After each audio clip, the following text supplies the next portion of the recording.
Good evening, Zimbabwe. Good evening, Zambia. Good evening, Africa. I'm Respect, your host on Farm TV Africa. Today, we are glad and privileged to have a young and enthusiastic agronomist, and also she's very much passionate about food processing and value addition. And in the studio, we have Harriet, a MasterCard scholar at Ed University, and she's from Zambia. Harriet is going to have a weekly series on food value addition and food processing. And not to waste much of your time, I'm going to leave you to Harriet to introduce your program. And also feel free to send your comments, feel free to send your questions, and Harriet is there to answer our questions and also to roll out your program and what she's going to be doing in the coming weeks. Harriet, over to you. Thank you very much, Mr. Respect. I'm very grateful to be on the platform. It's really a great opportunity. I would like to thank the organizers of Farm Africa TV. This is really a platform that's really going to help many of us to collaborate, learn, and create history in agriculture in general. Uh, Today, I'm going to talk about value addition in agriculture because, as we all know, agriculture is a broad subject and it tackles so many different sectors. So for me, I will really focus on value addition.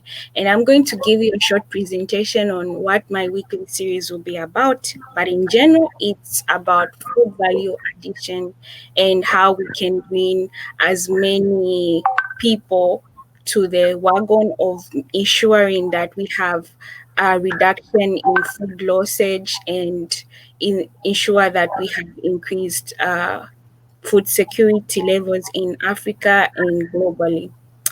So to go to my presentation, just gonna go ahead and share my presentation. Thank you.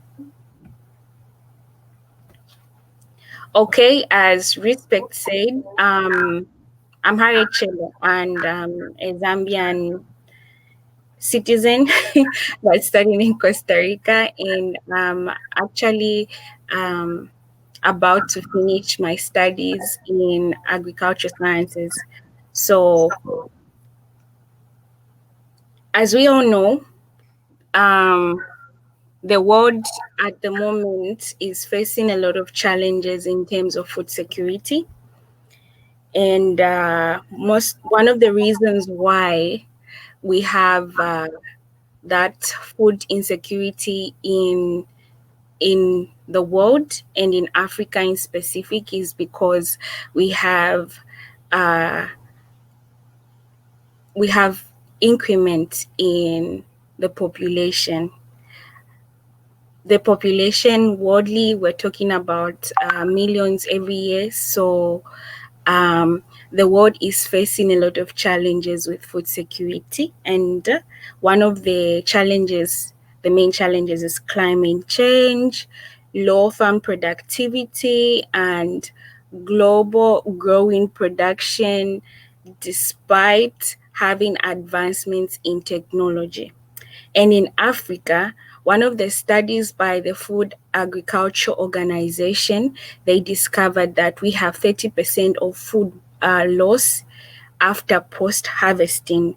And another big impact that we're having is that many small-scale farmers don't really have access to these equipments and knowledge on how they can add value to their products.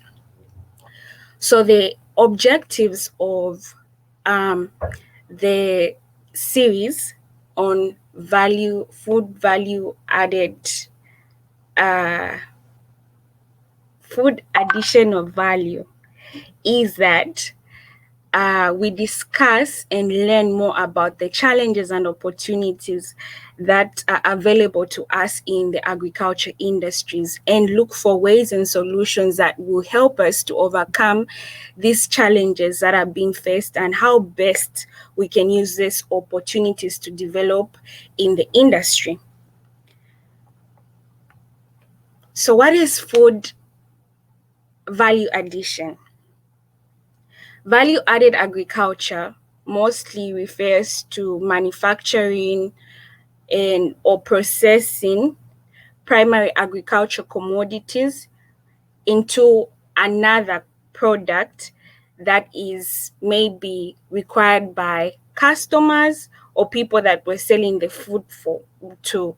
So value added agriculture may also refer to increasing the economic value of a commodity through a particular production process. So basically, to summarize what I have just said in relation to value addition, is that it's adding value in a process of changing or transforming a product from its original state to a more valuable state. So an example that I can give is, for example, with wheat. When you grow wheat, you can eat it as a grain, or you can decide to mill it so that it's converted to flour, and then that flour can be sold to people who can make bread, can make porridge, and different other things from the flour. So what we're actually doing is just changing the maybe the physical look of the product and also adding value to it. So, why value addition? Why are we talking about value addition?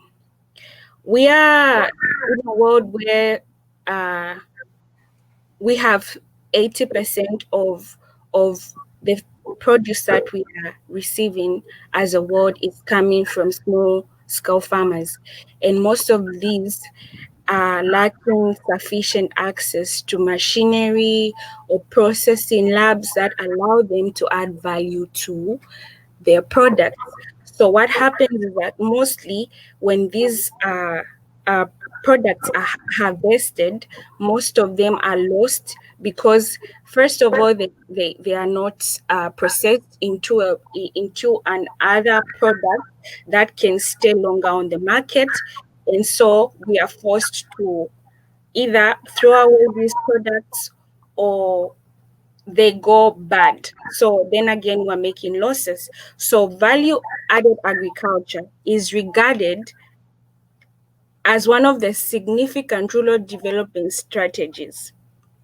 It's a way that producers not only can increase their income, but also compete with commodity marketers and upstream processors.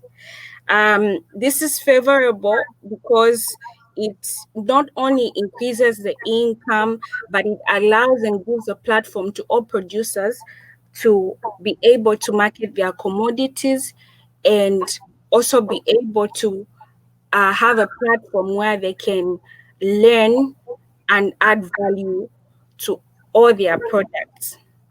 Value addition also allows farmers to capture as much value of what they produce, because agriculture takes a lot of investment. You invest a lot of time, you invest a lot of money, and you invest a lot of work and energy, because for you to produce, just for the maize to be in the market, goes through a lot of processes.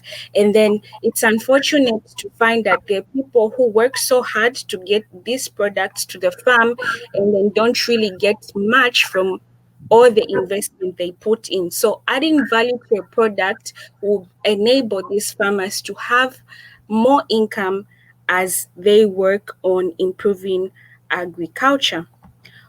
What are some of the challenges and opportunities that I always say challenges can also be seen as opportunities. So according to the research that we have been doing, the lack of necessary knowledge on how to add value to agriculture products has been one of the limiting factors for smallholder farmers to come to the platform and have products that are being processed. Another thing that was looked into is the lack of capacity to meet greater demands and expectations of customers in terms of quality, quantity, and consistency. And then the last one is lack of market oriented farming. So we want to work on these three main challenges, which we've seen as opportunities with these farmers, and allow them to have a platform where they can have necessary training that will give them the knowledge that is enough for them to process whichever kind of products that they are growing, be it maize, be it tomatoes, be it fruits. They can be able to find a way of adding value to their farm produce, increase their income, and have a better possibility to compete with other processing markets. Then, in the lack of capacity to meet greater demands, there's more people who are in need of food. So we need to look at a business a way of doing things. And one of the things that is very important is that there's always a market that you should target. So when targeting these markets, we need to see the demand, what is the need of the community, what is the need of the people, and then work towards to having a product that people can easily access. And we have not only with the quality but with the quantity of it and the consistency. So we're looking for a platform that will help smallholder farmers to be able to have the quality of products that the people want, and the quantity it is needed, and the consistency when it's needed, where it's needed, and how it's going to get to the people. And then that will also lead us into having a more market oriented farming, which will give them a new objectives on seeing beyond just having fresh farm produce, but also being able to manufacture these things in a different product that is enjoyed by their clients. So, in short, that's the little introduction that I have for you in terms of my value addition uh, program in agriculture. And I hope you have questions, you have contributions, so that we can go through this journey of learning and understanding uh, what it is that we need to achieve as the agriculture industry into ensuring that we have the food security that we need. And that's the little introduction that I had. Thank you. Are there any questions? I'll gladly answer.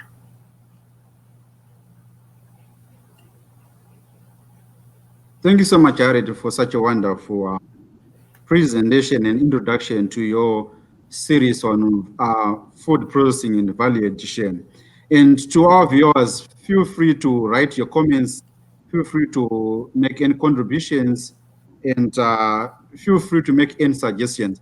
Harriet, I have a lot of questions, a couple of questions for you. You said one of the main objectives of your program is to work on the gap, on the knowledge gap among smallholder farmers.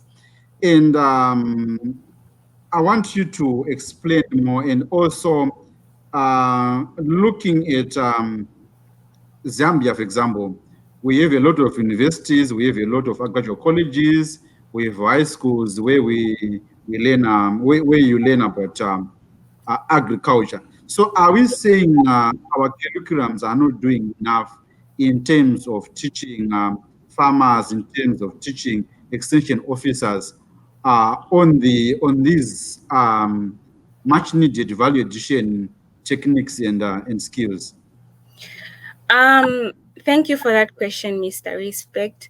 Definitely, it is a very interesting topic, and what I would say is that a lot has been done over the years. We've had so much learning because we are in the world where things are coming up every day. We're learning new things, we are discovering new things, especially now that we're faced with a climate change. So we need to have innovations and techniques that will allow us to be able to survive these challenges and effects that will grow out of the changing climate. So what I can say is that there's always room for improvement. So I will not say a lot has not been done. Definitely, there have been a lot of people that have done investigations, that are doing capacitation and facilitating a lot of smallholder farmers. The education industry is doing its best, as far as I know, in ensuring that we have professionals that are on ground and in the field, helping these small scale farmers to have the training that they require to develop and improve their living standards. So, definitely, what I can say is that there's always room for improvement, there's always room to be better, and there's always room to grow. So, what we can do is re-strategize. The objective is that we sit down as a community and as a continent to look at the things that we have done over the past years and evaluate to see what has been done and how successful has it been, and where can we improve if there's no success in that area. What can we do to ensure that this message is reaching out to the people that it needs to reach to, and if these people are able to understand the message that we're sending out to them the way we see it from our point of view. Because in communication there's always where I say something and I mean it in a different way, but the receiver also interprets it in a different way. So we need to look at ways that we help that these smallholder farmers are not only trained, but they can be self-reliant and able to stand on their own and grow their own projects and businesses, and be able to be in the on a platform where they can also sell and represent themselves and brand themselves as producers. So that's one of the aims. And definitely collaboration will be one of the many important factors, because we are many and working as a team, I know we can do it. So definitely collaborating with universities, Yeah, yeah. colleges, So and that extension. was my next comment on collaboration. Sorry for cutting you short. Yeah, Uh, it's right. I, It's okay. I think we had a nice trip together to Kopro Narango, if you remember, Yeah, sure. where we saw how smallholder farmers in Narango are doing great work in terms of value addition to their coffee. Okay, can you say something on how you saw that plant operating in terms of collaboration and cooperative working among smallholder farmers? Definitely, I can say it's among the successful cooperatives that I've ever seen, because definitely bringing smallholder farmers with a common good that they are producing as a whole. In this case, it's cocoa, and having a processing plant that allows them to process their coffee. The cocoa itself is not much because it's just the seed, but having that platform where people can actually process into having coffee and it's being sold and exported to other countries is a very great achievement. And I think through collaborations from the private and the public sector and the government as well coming in will be a great stepping stone into ensuring that such cooperatives come out successful, because Yeah, definitely. but I don't know, Harriet. Why is it that a lot of farmer cooperatives in Africa are failing? I speak with authority in Zimbabwean case. Our government has rolled out a lot of cooperatives, but Mhm. most of them they are failing. What might be the problems and challenges facing these cooperatives? Okay. Really, to be honest, I can't say much about uh, African communities and cooperatives that are there, because I didn't really get a chance to work with most of them.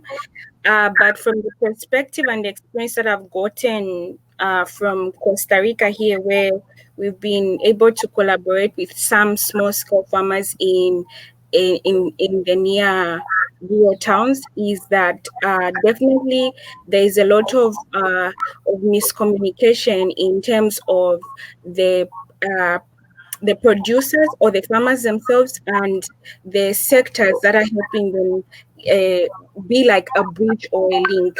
So many that can be said to be the main failing part, because there are people who will say, "Oh, we were told to do this, and now we don't know what to do." So definitely, I feel like as extension officers that are working in the community, we need to find a strategy, especially now in this pandemic where we can't really be in so much contact with people. We have to find platforms that will help us to bridge the communication failure that we've been having. And another thing is that we don't teach our people to be self-reliant. If you know, if I receive funding today to start a business, I need to think how I will sustain that business without the funding. But if I have a mindset of receiving funding every time, I am not allowing myself to grow to a point that I can be sustainable on my own and be able to stand. Because we've seen some projects in the communities where you start up a greenhouse for maybe a school or a community or a group of women. And then the moment you uh, pull out to go and touch other communities, and then you come back to see how those guys are doing, you find so many things have been neglected. So in my question would be, what is it that we're doing as extension officers or people that are helping small scale farmers to reach their goals and development, not doing right? Is it that we're not teaching them some sort of self-reliance, or there's something like a miscommunication somewhere? So definitely, I think we can start with communication and see, reevaluate ourselves. Definitely, I would say we do a thorough reevaluation, see where we're failing, and look for solutions that will help us move forward and not being the same. Because if we talk of development, it's not just about being stagnant. We need to see a change in people's mindset, in people's contribution, in people's ideas, in people's creativity. So if that is not happening and we are still stagnant somewhere, then there's something that we're not doing right, and we should go back to the drawing table and look at it from that point of view, and then see what we can do to improve that. Yeah, because this issue of lack of capacity, I think is one which is hindering a lot of farmers to maximize their profit, to realize the highest possible revenue they can get from their farming operations. Because if you look at that facility at Kopro Narango, uh, even a group of 5 smallholder farmers are not able to establish such a facility. And if you also look at the food processing unit at Earth University, uh, smallholder farmers are not able to set up such a very big facility. So the only way that we can help our smallholder farmers to add value to their produce is through cooperatives. And yeah, thank you so much for having this as part of your objective on your series. And I hope a lot of some of the farmers are going to be helped with your experience also from Costa Rica. Thank And you. you also highlighted that 80% of the food that we consume in this world comes from smallholder farmers. Exactly. If you see at people who need food right now, are those same smallholder farmers. Unfortunately, that's the reality Exactly. we're found in. And but then if you see most programs to help smallholder farmers are focused on production, Mm-hmm. harvest management. Mm-hmm. So can you say that our problem that we have is not production, but post-harvest management and food processing? Would you advise government to maybe make a move? I don't know how to express it, to say, can they also maybe try to bring a balance between funding production programs and also funding post-harvest management programs? Definitely, there should be a balance. For everything, we need to balance things up, because I can say most of the products that we have on the Zambian market are really imported stuff compared to here, like in Costa Rica, where majority of the brands that you see in their supermarkets are actually bought from within the Are local. country. So looking at that, it's like we're really spending a lot of money on also importing a lot of stuff. So which means it makes it very hard for even the small scale farmers to come on the platform and present themselves and compete because they're competing with big brands.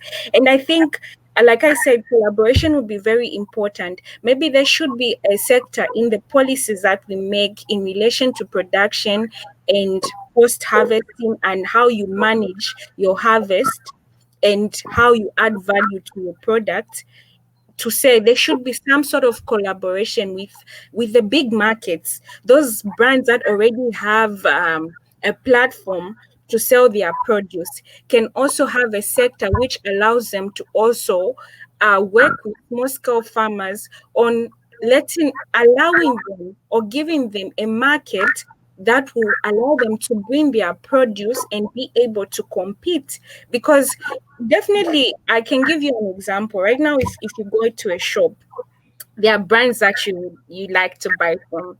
Yeah. So, and then again, that comes certification.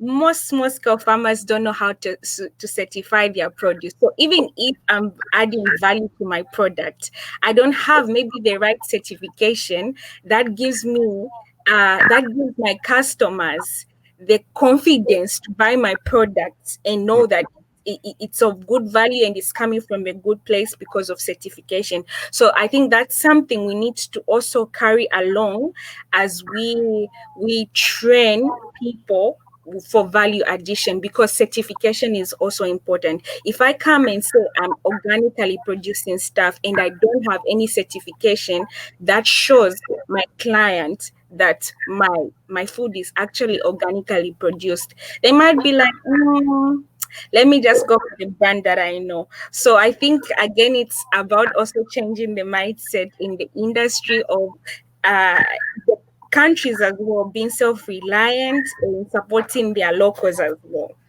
Okay. Oh, Yeah.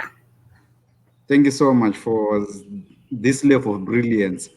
And uh, can you maybe try to run out, to try to give an outlook of the sort of topics or maybe products that you are going to be talking about in your series?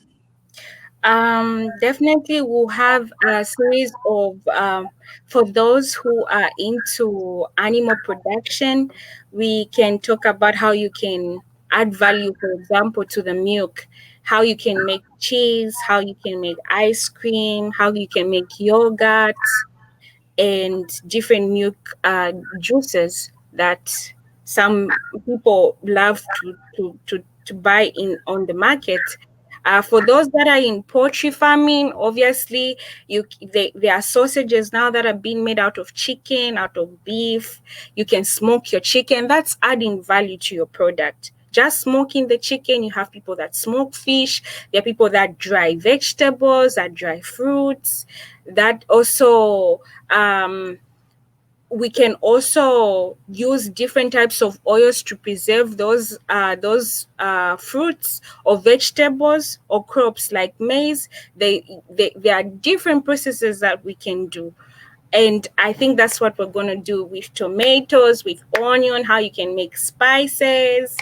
All that is going to be on this platform. I hope people will be open about learning. It's a learning process for me, and I hope many people will join on board so that we can learn together and develop together, be able to be part of the policy making organizations, so that we can have a platform that also backs us up as small scale farmers, enable us to develop, increase our income, and we definitely change the story, because reading that farmers are also being the ones who are living in hunger is a theory that doesn't sit well with me. And I wish to hear that every farmer, as they produce, can also be proud to have food on their table. Not only just food, but nutritious food, something that you love. So definitely that's what we are going to be learning in our segments. We have a question from Jane. Jane is saying, so if you were given chance to make impact or change in Zambia, what would you do? What's the question again? If you were given chance to make impact or change in Zambia, what would you do? First, first things first, like I said, there are so many people that have been in this industry for so many years, and so many things have been done, so many ideas have been brought up, and many things have a lot of investment has been on the platform of agriculture and value addition. So the first things first that I can do, especially for my beloved country Zambia, is to sit down with people that have worked with small scale farmers to see what they've done and ask and understand, because communities have cultures and cultures differ from every place that you go. So how I can communicate and collaborate with these people to find ways and means that I can identify with, not only with them, but they can also identify with, because what can work here in Costa Rica might not work in Zambia. So what can I do from the knowledge that I have, from the knowledge of the community, from their culture? What is it that we can do together? Combine all these three forces together to ensure that there is actually a development going on. Would be a very great privilege. And also just being able to see that these people don't just lose their produce but are able to maximize majority of it is a great win for all of us. Sorry, the weather is getting bad here. I don't know if you can hear that. Yeah. Yeah, even here the weather is getting so bad, and yeah, but we can still continue. Yeah. Or maybe in the interest of time and also because of the bad the weather, you can give your closing remarks. Definitely, I would like to say, first of all, thank you to you, Mr. Respect, for giving me this privilege to be on the platform. Definitely, it's really wonderful. I'm grateful for the vision and the drive that you have in ensuring that we can connect through different ways and share our skills on this platform. Definitely, I look forward to more people joining us on the Farm TV Africa. It is a great platform for you to learn a lot of things. It's not only me that's going to be on this platform teaching you about value addition. You will learn about soils. You will learn about different things. So I hope more people can tune in and join us. Thank you very much. Till next time, this is Harriet Cello. Have a blessed week. Hopefully, everybody is keeping their distance. This is still coronavirus. Make sure you're safe. And I'm sending you hugs from a distance. Thank you very much. Thank you so much, Harriet, and let's meet in the next program. And with your brilliance and ideas, for sure, African food security is guaranteed. And to our viewers, thank you so much for being with us, and please continue to tune in to our programs here on Farm TV Africa. Until next time. Thank you. Bye.